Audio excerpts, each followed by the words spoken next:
Verið velkomin í Sagnheima. Ég ætla að byrja á því af því að ég gleymi stundum tilkynningu sem ég á að koma með að byrja á henni núna strax að minna á sýninguna hans Jóhann Listó hérna niðri sem ennþá er opin. Notið tækifærið því að nú er Jói líka á staðnum og það er alltaf svo miklu skemmtilega þegar það er að spjalla við listamanni. Svo við snúum okkur að deginum í dag. Það er afskaplega gaman að sjá okkur svona mörg. Ég hef svo sem átt að geta sagt mér það ef að ætti að fara að fjalla Andersen-ættina að það eru fleiri en 3 eins og það eru þegar það væri mín fjölskylda. Við í Safnahúsi, við erum alltaf að leita nýra leiða til þess að koma sögun okkar á framfæri og frá mismunandi sjónarhornum og það verður nú bara að segjast eins og ég að við Kári erum búin að vinna svo lengi saman að við erum búin svolítið einsleit. Þannig að við fögnum því alltaf að fá nýtt og ferskt blóð inn í til þess að miðla sögunni með okkur og fólki með öðruvísi áherslur og við græðum alltaf svo mikið á því að það er alltaf svo gaman að tala saman og eftir og ég heyrðir þetta, vissir á þessu og það bætist alltaf inn í safnið og ekki síst vegna þess að Halldór tekur náttúrulega upp fyrir okkur og það verður allt bráðum sýnilegt þegar ég er búin að taka betur hér á verðinum. Þennan dagskrárlið sem við erum með núna í dag hef ég kallað Sagnheimar, safnið okkar, saga mín og hugmyndin er einmitt að leita til ykkar sem að eigi þetta safn. Við eigum þetta safn öll saman, ykkar sem eigi þetta safn með okkur öllum að segja ykkar sögun og safnið, koma og fjalla eitthvað sem ykkur finnst vanta eða ykkur bara langar að segja frá. Og miðlunin er gjörsamlega frjáls, ef þið viljið dansa þá bara gerið þið það, ef þið viljið syngja þá gerið þið það og það er skemmtilegast að ég ritstýri þessu sem minnst. Heldur bara að sá sem flytur þetta, gerir þetta á eigin forsendum. Þannig verður þetta margbreytilegast og skemmtilegast. Njáll Ragnarsson, formaður bæjarráðs, hann er fyrstur til að ríða á vaðið hjá okkur í þessari dagskrá. Leiðir okkar Njáll saman og leigir saman á ýmsum stöðum. Þó við séum eftir ekki að sömu kynslóð. Ég bjó tíma á miðju umráðasvæði Andersenanna á Hásteinsveginum. Það var ótrúlega magnað mannlíf þar. Það var hægt að skrifa og segja margt frá þeim árum. Þar var bróðir hans Óskar í með málgagnið. Síðan lentum við Njáll saman tíma í háskólanámi. Leiðir skildum sinn en nú liggja aftur saman leiðir okkar hér í Safnahúsinu þar sem Njáll sem formaður bæjarráðs er yfirmaður Sagnheima. Þannig að hann var stöður uppleið og ég fór niður. Njáll valdi að fjalla langafa sinn danska Pétur og syni hans sem allir tóku þátt í vélvæðingu bátaflotans hér og þar með uppbyggingu bæjarfélagsins eins og við þekkjum það í dag. Er það engan vel við hæfi nú þegar við fögnum 100 ára kaupstaðarafmæli Vestmannaeyja. Ég var alveg ótrúlega glöð þegar hann valdi þetta. Við skulum bjóða Njáll velkomin.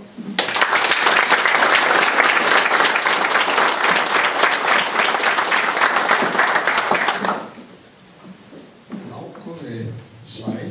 Við erum velkomin í Sagnheima. Ég finnst ekki að ráka til núna. Jú. Það er næstadag, segi ég. Já, ég eins og Helga segir að þá hringdi hún Helga í mig í vetur og spurði hvort að ég væri tilbúin að koma og hefja þessa röð kynninga hitt og þetta. Og ég hugsaði með mér mikil óskaplega þetta óspennandi. En maður hefur nú ákveðnum skyldum sem formaður bæjarráðs. Þannig að ég stóð þetta nú ekki út af bollinu. En síðan hringdi hún í mig svolítið síðan og eins ljúf og góð og Helga þá eins fallega og mögulegt hægt að reka á eftir mönnum. Og þá gerðum það og ég kom hérna til það og hún fór hérna með mig í gegnum safnið og þá einhvern veginn fékk maður svona algjöra grúskveiru og hún hefur þann eiginleika hún Helga að hún getur kveikt í manni svona áhuga á allskyns sögum. Við vorum 1 ár saman í sagnfræðinni áður en að ég áttaði mig á því að það átti ekki við mig, þess vegna kláraði Helga-sagnfræðina og ég kláraði ekki. Ástæðan fyrir því var að henni fannst þetta meira spennandi en fyrir mér. En ég, í rauninni fól mér bara að fjalla eitthvað sem að mér þætti skemmtilegt eða spennandi eða áhugavert úr sögunni og tengdist þetta inn á safnið. Og það var alveg sama, það var engar hvaðir á það hvað það mætti vera. Ég mætti bara velja mér algjörlega efni sjálfur og hvað gerir maður þegar maður fær svona gersamlega frítt spil. Að þá að sjálfsögðu fer maður og hugsar það sem stendur manni næst, það sem manni kærast. Og hvað manni kærara heldur en afkomandi eða sem forfeður hans, fjölskyldan hans. Þannig að ég valdi að fjalla danska Pétur, það þessi maður hér, og tengja það við vélvæðingu fiskiskipaflotans, danska Pétur og hans afkomendur, skulum við segja. Og ég ætla að fara nokkrum orðum þennan mann og hans fjölskyldu og hans afkomendur. Ég ekki, eins og ég segi, ég kláraði ekki sagnfræðina eins og Helga, þannig að ég er kannski ekki mjög mikill atvinnumaður í grúski, en ég grúskaði þó nokkuð. Komst inn á alls konar ættfræðivefi og svo framvegis. Og afraksturinn eru myndir og svona sögur af þessum manni og hans fólki. Og tengi það við þessa vélvæðingu skipaflotans í Vestmannaeyjum, hvað áhrif það hafði. Nú síðustu aldamót að þá eru íbúar í Vestmannaeyjum svona það bil 500 og hafðu verið það í gegnum bara aldirnar, held ég að sé hægt að orða það. Þetta var útgerðarbær, það snerist veiðar og vinnslu og útflutning á fiski. Og þarna eru í kringum 70 til 80 árabátar. Og þeir voru að veiða á handfæri hérna fyrir aldamótin og svo farið að veiða á línu þegar að við komum fram yfir aldamótin og þá eru menn fram yfir að leggja línu og eru með handfærið þá í bland við það. Nú, síðan í rauninni gerist það að það verður þarna vélvæðing og það talað það að 1906 að það sé fyrsta svona vélbáta árið að þá var vél sett í fyrsta bátinn og þetta er rauninni gjörbreytti öllum útgerðarháttum. Þetta þýddi að það var hægt að fara og leggja og veiða lengra í burtu, þetta sækja lengra á miðin, það var hægt að afkasta meira því að menn voru ekki gersamlega uppgefnir og þreyttir á því að róa á miðin og fara síðan að stunda sína veiðar. Og þannig að mannskapurinn var þar til gert hvíldur á miðunum, eða mest okkur hvíldari þetta við höfum verið þá fyrir þessa veiðvæðingu. Og meiri afli kallaði þá á stærri skip, þannig að smátt og smátt að þá fóru skipin sömuleiðis að stækka. Mér finnst þessi mynd rosalega flott. Þetta er hérna á bæjarbyggjunni okkar sem eru ennþá til, en þarna eru þessir árabátar þarna og þarna er þetta rauninni alltaf að snúast.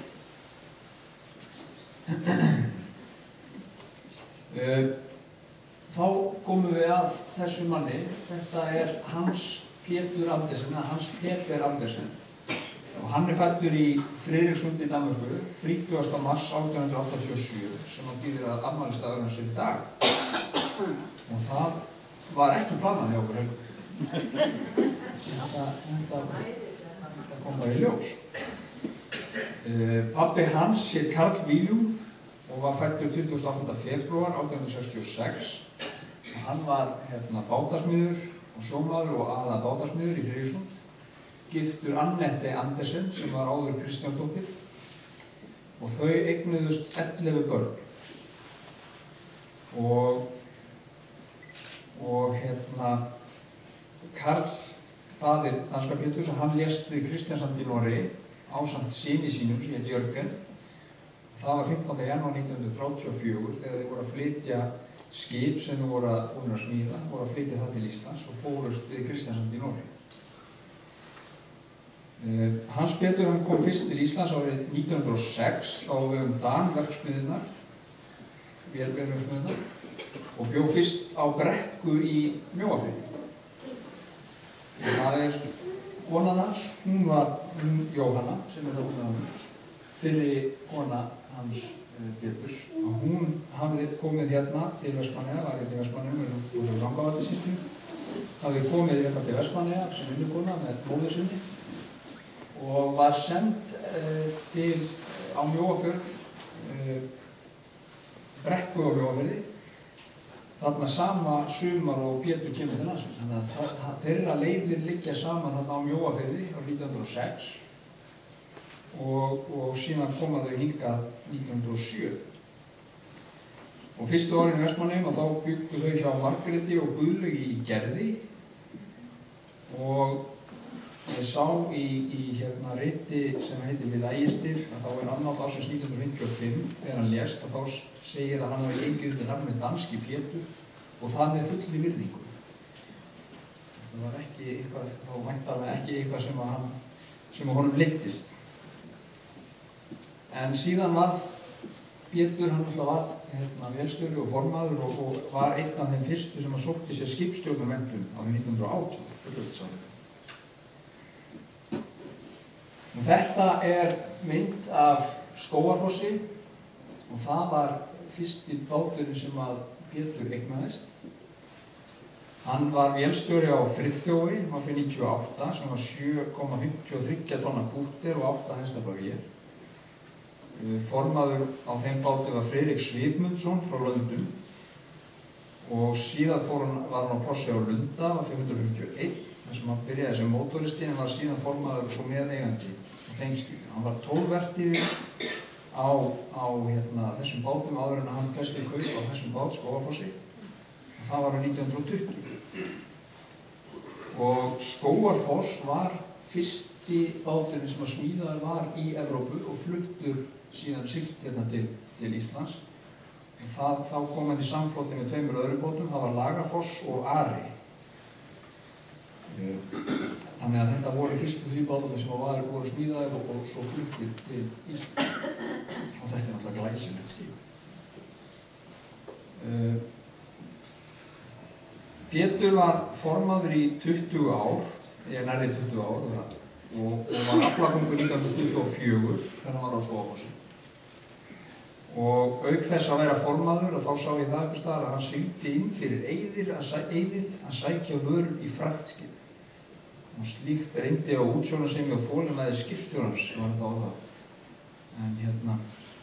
Og það gerði hann að þann tíma sem hann var útgerðarmaður. Og hann verkaði sinn afla sjálfur og það þurfti náttúrulega mikið af landverkafólki til þess og þar alveg þetta var mikið af fólki sem bjó á heimili hans því að fólki sem var með í vinnu hjá sér, hann var bara að bjó heima hjá hann.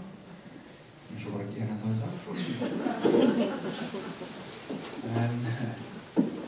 En svo seinna kom hann að stofnun Útvegsbændafélags Vestmannaeyja sem er ennþá starfandi og bátaábyrgðafélags sem rann nú inn í annað tryggingafélag í Þórunnarsinni. Ég sá það síðan, eða það var vakin athygli á því, athygli mín var vakin á því daginn að þegar það verið að byggja ráðhúsið hérna, eða sjúkrahúsið, það sem við þekkjum sér ráðhúsið í dag, að þá kemur fram að það var farið þess á leit við alla formenn vertíðina 1924 að þeir gæfu einn fisk úr hverjum róðri og legðu það inn í bygginguna sem andvirðið yrði lagt inn í bygginguna. Þetta var ákveðin vonbrigði að það voru ekki voru allir formenn sem vildu taka þátt í þessu, ekki nema helmingur. En ástæðan fyrir nefnum þetta er að sumir gáfu nú meira en einn fisk úr hverjum róðri að vertíðahópum og flesta fiska gaf einmitt Pétur Andersen, formaður á Skógarfossi, 165 fiskar. Enda aflakongur, skóla væri hennar. Pétur kom síðan að stofnun Lifrarsamlagsins og þar starfaði hann frá 1940 og þangað til hann dó árið 1955. Og svo kem ég að einum punkti þetta sem ég finnst alveg sérstaklega skemmtilegt að nefna. Og þar tengi ég sterkt við langafann. Ég sá því náttúrulega slegið fram að Hans Pétur hafi verið alveg sérstakt snyrtimenni og umhirðusemi hans á bátunum mikið og það mikið að ekki ólíklegt að Eyjamenn hafi tileinkað sér það, enda var talið hér áður fyrr að Eyjabátar hafi borið af hvað snyrti með skólanar. Og við þetta tengi ég. Hannes Stefánsson orti við andlát Péturs vísu sem að bar nafnið Kjörssonur Íslands og það segir: Úr minningabókinni margt glatað og týnt, merkileg kynni voru þar færð til leturs. Komi ég þar sem allt fágað og fínt, þá finn ég til nærveru gamla danska Péturs.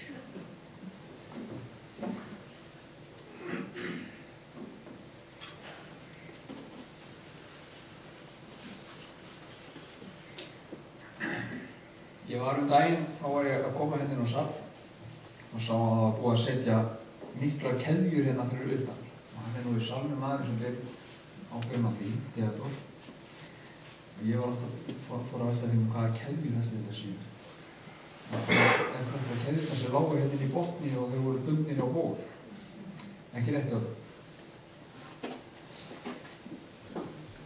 Vélvæðingin, það svo sem ekki deilt það að vélvæðingin, og verður ekki deilt það að vélvæðingin, hún gekk ákaflega hratt fyrir sig.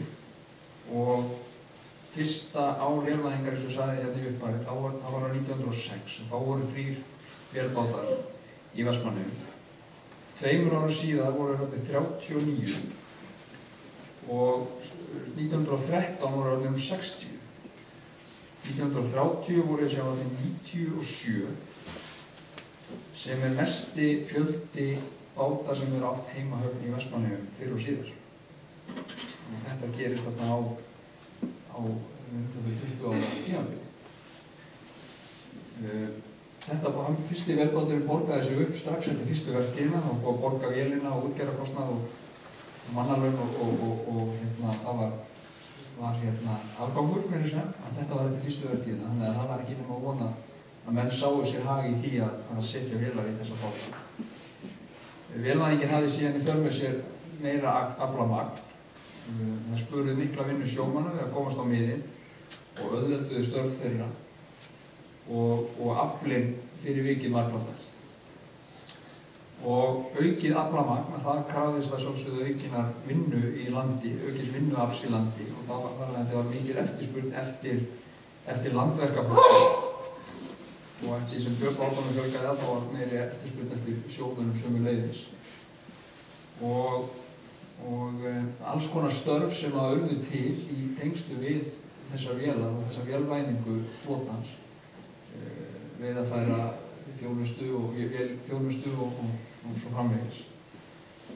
Og 1912 voru síðan stofnuð 2 vélaverkstæði í Vestmannaeyjum og ég leitaði mikið að þessu sem sérstakur áhugamaður vélaverkstæði og nú má bara leiðrétta mig þeir sem að vita betur en mig grunnar að þetta hafi verið Smiðjufélag Vestmannaeyja og svo vélaverkstæðin Matthíasar Finnbogasonar.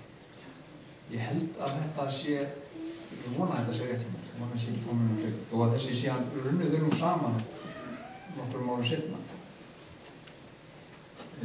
Öll þessi vinna og þau störf sem komu til fyrir að vélbátarnir að reiða sér til rúms hafði í för með sér að íbúafjöldin í Vestmannaeyjum margfaldaðist á tiltölulega stuttum tíma.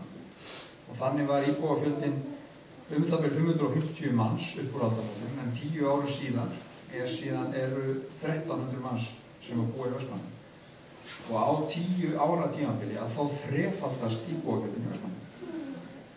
Og það tafla hérna uppi á vegg hjá henni Helgu, svolítið aftarlega þarna sem að Halldór tengdafólk mín situr. Þar má sjá línuritið íbúafjöldan í Vestmannaeyjum. Það alveg magnað að sjá þetta, hvað það verður mikið sprenging í íbúafjöldan við það að vélvæða flott. Nú aftur að þessari fjölskyldu, þetta fjölskylda hans Péturs í Vestmannaeyjum. Þetta 8 systkini sem hann eignaðist með 2 konum. Fyrri konum hans var Jóhanna sem ég sagði frá áðan. Og þarna frá vinstri röðinni Jóhann Júlíus, Emil Martin, Knut Kristján, Willum Jörgen og svo Njáll. Og í neðri röðinni Eva, Pétur, Valgerður og svo Guðrún, sem var Guðrún Sannur, Valgerður þarna yngst. og Valgerði og Jóhann átti hann með síðari konu sinni, Magnu. Jóhanna, sem við sáum mynd af áðan, hún var fædd 27. febrúar, við byggum sama afmælisdaginn, 1889, þó ekki sama afmælisári.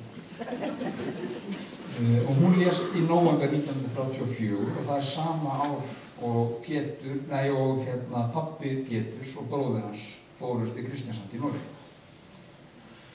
Og hún var sendisvisað áðan og leiðir þeirra runnu saman þegar hún var vinnukona á Mjóeyri, í Mjóafirði, og þá hafði hann komið og kom þangað fyrst þarna austur á land. Og þar fæddist henni þeirra fyrsta barn, það var Eva. Hún fæddist á Brekku í Mjóafirði árið 1906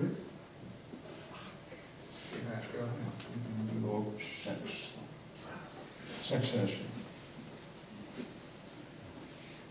Síðan þau áttu þessi 6 börn og síðan eftir að hún deyr 1934 þá giftist hann Magnu Jónsdóttur árið 1938. Magna var fædd 1911 og var frá Úðarhólshjáleigu í Rangárvallasýslu og lést á gamlársdag á 1992. Valgerður og hann Jóhann Júlíus, þau eru börn hennar sem hún átti með Pétri. Og af þessum hópi þá er Jóhann eina núlifandi systkinið. Jóhann kom hérna til Vestmannaeyja, það eru svona 2-3 ár síðan að ég hitt hann og það er svo ofboðslega magnað. Þegar ég var að tala við hann og maður lokaði augunum og þá fannst mér að heyra Abba. Eiginlega sama fannst mér í minningunni. Það var gaman að hitta og þetta er svo lítið heimur að Jóhann er giftur systir tengda ömmu. Mamma hans Halldórs tengdapabba og konan hans Jóhanns að þau eru systkini. Allt tengist þetta.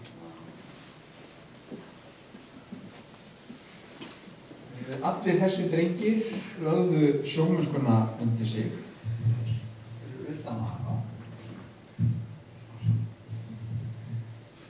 Afi fór aldrei hafði mamma teljum eitt sérstaklega mikið á sjóinn, en hann var vélsmíðameistari. En þessi strákar lögðu allir undir sig sjómennskuna, voru allir tíma skipstjórar á Skógafossi, sem var báturinn hans Péturs.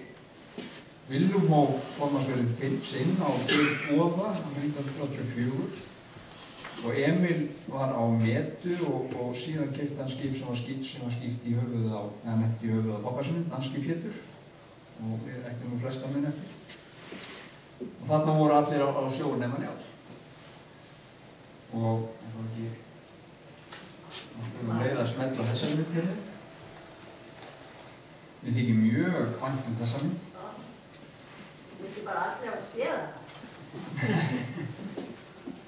Ég spurði foreldra mína, ég var að sýna þeim þessa mynd, hverjum finnst ykkur hann líkur? Já, þau sá það bæði undir eins, en það var samt ekki sami maður. Ég sá einn frænda minn í þessum manni, en mér þykir alveg mjög yndislega vænt þessa mynd. Ég ætla að reyna að vera hérna aftur. Þetta er Njáll Andersen. Þetta er hann Njáll Andersen. Og í höfuðið á þessu manni er ég skýrður. Ég held að Andersen ætti, ég vona að ég hafa mikið af Andersenum hérna í salnum í dag. Ég vona að ég móðgi engan, en ég segja að Andersen ætti sennilega einhver ófrumlegasta ætt veraldar þegar kemur nafngiftum. Það er skýrður í höfuðið á ég. Ég er það ekki myndið. Njáll Andersen, hann lærði vélsmíðanám hjá Guðjóni Jónssoni og hóf námárið 18. júní 1931 og síðan stofnuðu Guðjón ásamt fleirum vélsmiðina Magna og afi var þar stóran hluta af sínum starfsferli. Og þegar ég var að grafa upp hérna eitthvað efni fyrir þessa kynningu þá lét mamma mig hafa 2 bréf annað þeirra var ræða sem að afi hélt Rótarýklúbbnum og það sem að fjallaði störf hans í vélsmiðjunni. Og ég einhvern veginn á erfitt með að sjá afa fyrir mér að halda ræðu, en hann sagði úr þessari ræðu: starf vélsmiðjunnar var nær eingöngu viðhald á fiskiskipaflota Eyjamanna. Vélsmiðjan nýtti vor og sumur í að byggja upp lager, smíða til að mynda skrúfublöð og var málmsteypa í magna. Síðan talar hann að öll stríðsárin hafi engin bátur verið úr leik vegna vélabilanna. Þannig að þeir kunnu nú sitt fag, þessi menn. Á þeim árum sem að afi minn vann í Magna, þá flutti danski Pétur með seinni konu sinni, Magneu, til Freyrisund frá 1939 til 40. Og hann sendi afa bréf í mars 1939 og þá kemur í ljós að hann hefur verið nokkurs konar milligöngumaður vélarhluti. Hann eyðir ekki miklu tíma í þessu bréfi að tala hvað hann sagt fjölskyldunar, en ég ætla að fá að lesa hérna upp á einhvers konar dönsku. Bréfið skrifað á einhvers konar blöndu af dönsku og íslensku og ég vonaði skiljið það sem ég segi. Bréfið byrjar svona: Kære Njáll, de tandhjul og spilkopper du bad om bliver sendt med Dettifoss. Jeg håber så at det de rigtige kopper. Jeg var ikke rigtig klar over at det skulle være toppkopperne eller små, men det vist det forkert, må du lade mig vide, så jeg ikke sende andre. Og síðan talað alls konar vélar. Hann spyr hvernig gangi með báta sem að Árni Böðvarsson með. Hann talar að afi hafi nú ekki mikinn áhuga á því að fara í útgerð, en það nú eitthvað annað en að Willum, hann pluma sig ágætlega í því sem hann gerir. Og segir sér nú lokum: ég bið að heilsa systkinuðinum, ég nenni ekki að skrifa mér í dag. Ég að vinna við húsið og í þessum töluðu orðum ég að koma fyrir miðstöðvar Kungfúr. Miðstöðvar Kungfúr. Það einhvers konar kynding sem hann að gera. Hann hefur ekki tíma í að tjá söknuð sinn á landi og börnum, en hann biður þó að heilsa og segir að Willum sé nú alveg ágætur í þessum hafði.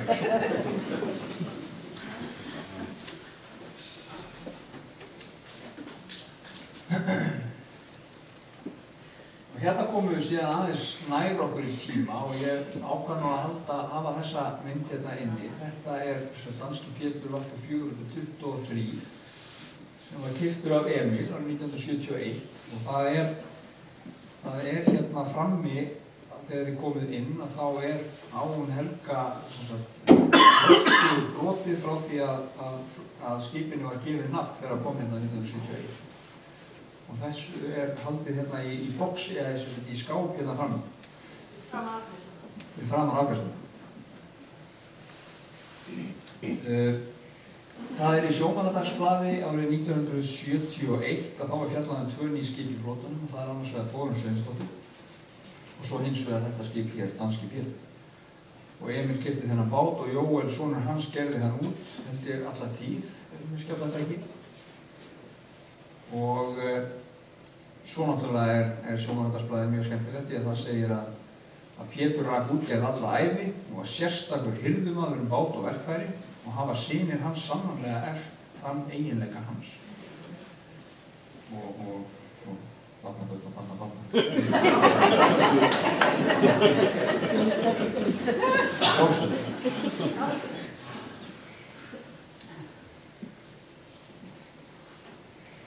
Þetta hans Pétur Andersen, danski Pétur.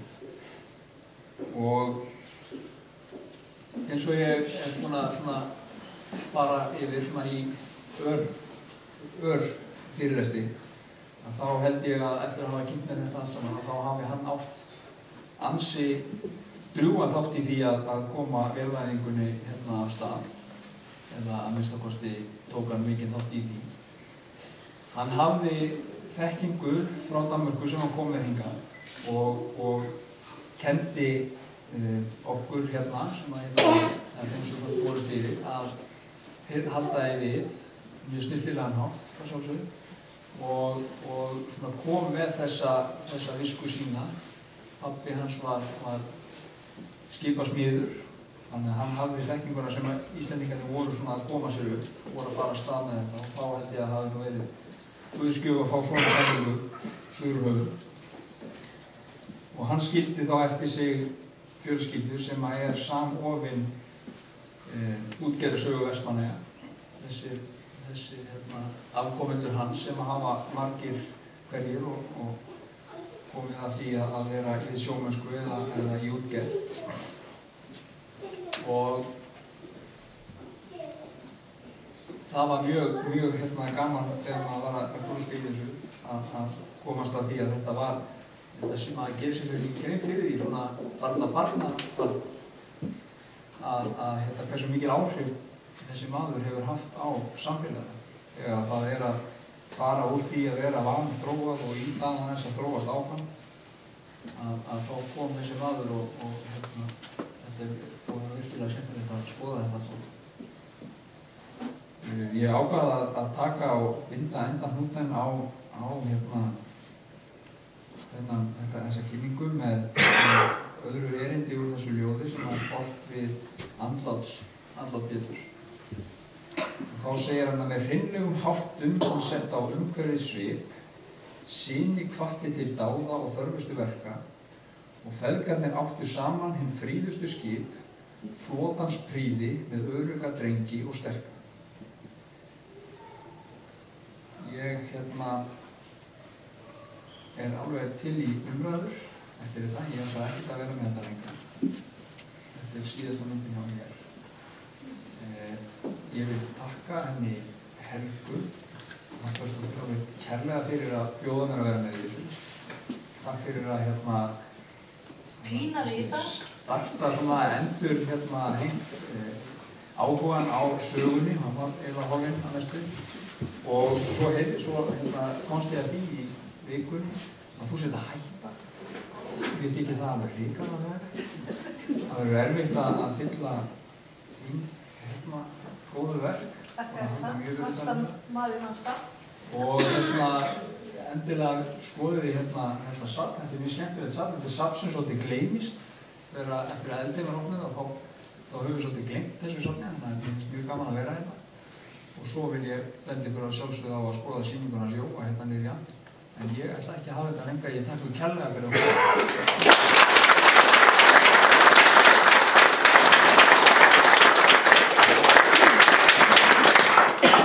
endilega notaði nú tækifærið og spurði hann Njál sem er búin að vera að kynna sér þessa sögunum. Hvort eru með eitthvað spurningar eitthvað sem hefur brunnið á fjölskyldunum og fyrir vita? Ég veit allt. Ég sagði við nokkra, ég sá að það var óvenju mikið af Andersenum sem eru hérna í hópnum og ég hef ekki fengið alltaf sem til enda á en það eru margir sem gera lögulegt vitleysið með mér ef ég farið hérna fleiri. Ég hef eina spurningu ef ég má. Já. Myndin á aðlæðinum áðan sem að foreldræðinu sáu mann út úr. Hvers sáu þau? Já. Var í sér grunna mig. Varst það ekki þú maður sem sást Pétur, bróðurinn? Pétur er mjög líkur honum. Mér finnst það alveg eins og Pétur. Þið finnst eins og Pétur, ok. Ég var líka svona. Þetta er eins og Úlfar. Þetta er eins og Úlfar, ok. Ég sá Magnús Örn, soninn af Valja. Við getum svo sem tekið bara hringinn og... Allir vilja líka stóna. Veistu hvað eru margir afkomendur frá honum komnir? Sko, niðjatalið er hérna frammi. Ég getur ekki verið að í niðjatalið sem ég var að skoða að þá séu þetta að hafa gert aldamótin sem 2000 eða 190 og eitthvað. Held ég 2000, þannig svo að þetta eitthvað bæst í það á þessum 20 ára. Þetta voru 100, ég held að 200 afkomendur síðustáðum. Ég er alltaf elsta barnabarnið. Þú ert elsta barnabarnið? Já, og Maríu svo. Þó að sé áramót okkar. Mér finnst sem gömul eyjamanneskja að nafni danski Pétur sem ekki kunnugur. eyrum mínum. Já. Við erum að tala. Já. Sem ég hyggur eftir að þessu Ég eðlilegt er matarnáma. Ég held að það sé alveg eins og ég segi, sko, ég held að hann hafa oft mjög stóra þátt í því að byggja þetta svona upp, þetta samfélag sem við erum.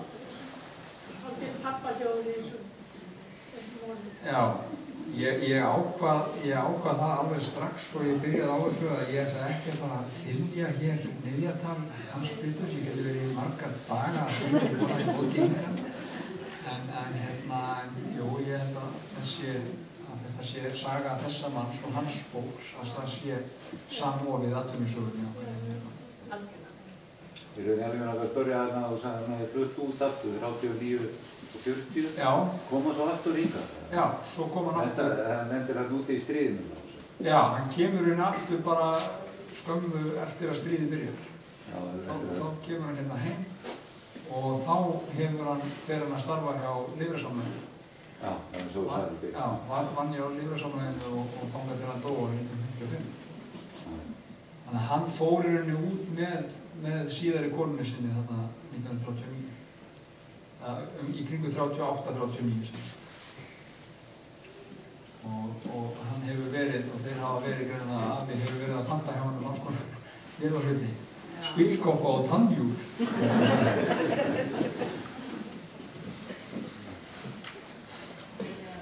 Má ég koma með eina afturhaldssett? Já, alveg. Sko.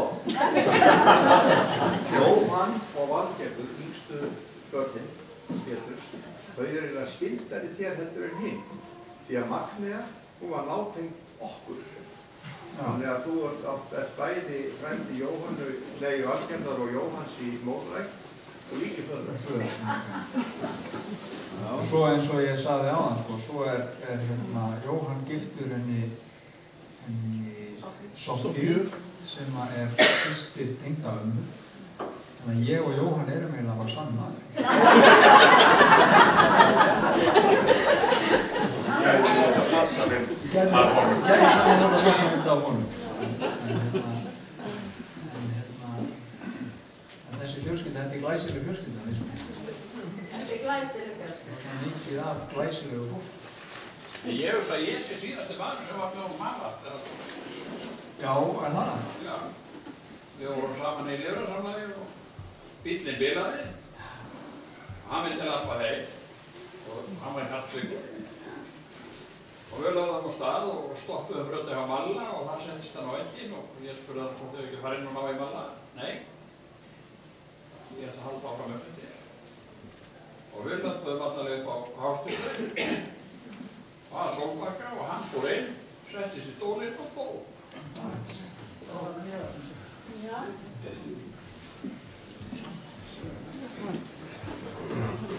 Ég var út í bæ að passa börn. Hann hringdi í mig, pabbi hringdi í mig og sagði mér að koma heima því að Afi hefði verið að deyja.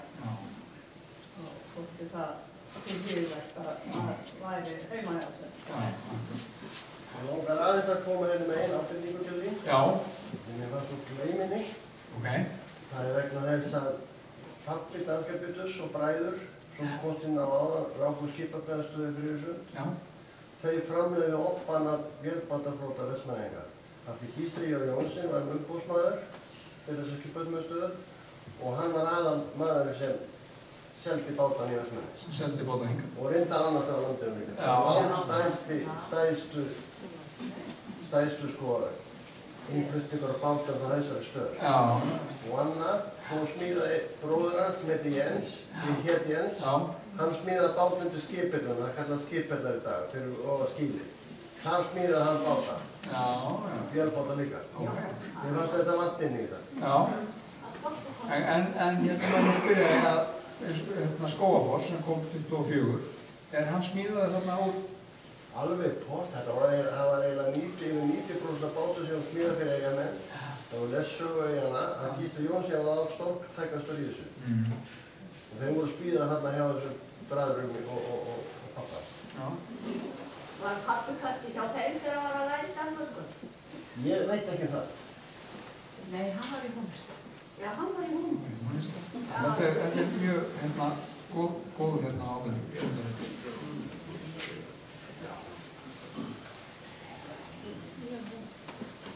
Já. Þetta var líkur sem að horfið á þá. Horfið á hvor. Nú bara vera síðustu forðið að spyrja hérna kontu, svo náttúrulega kaffi frammi og þú geta haldið áfram að spjalla. Og ég spyrja þig Helga eina spurninga. Mig? Já, af hverju þetta hætta? Ég er komin í úrhaldingu nokkrum árum, takk Vía mín. Hann er frammi í skápnum og hérna mjög sérstakt. Og sko, alúðin sem að fylgir því að geyma brotin flöskustút með öllu, þetta sýnir alúðina og væntumþykjuna.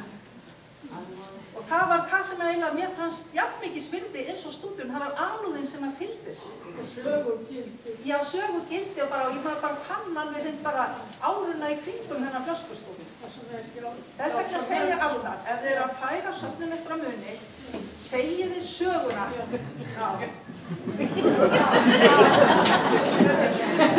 Þá er það bara þakka ykkur kærlega fyrir komuna og endilega fá ykkur kaffi og halda áfram að spjalla við njál og innbyrðis. Þetta er búið að vera ómetanlegt til þess að auka sögur sem komið inn, nú er þetta allt tekið upp og nú er þetta varðið. Þannig að nú vitum við miklu meira. Það er kæra þakkir.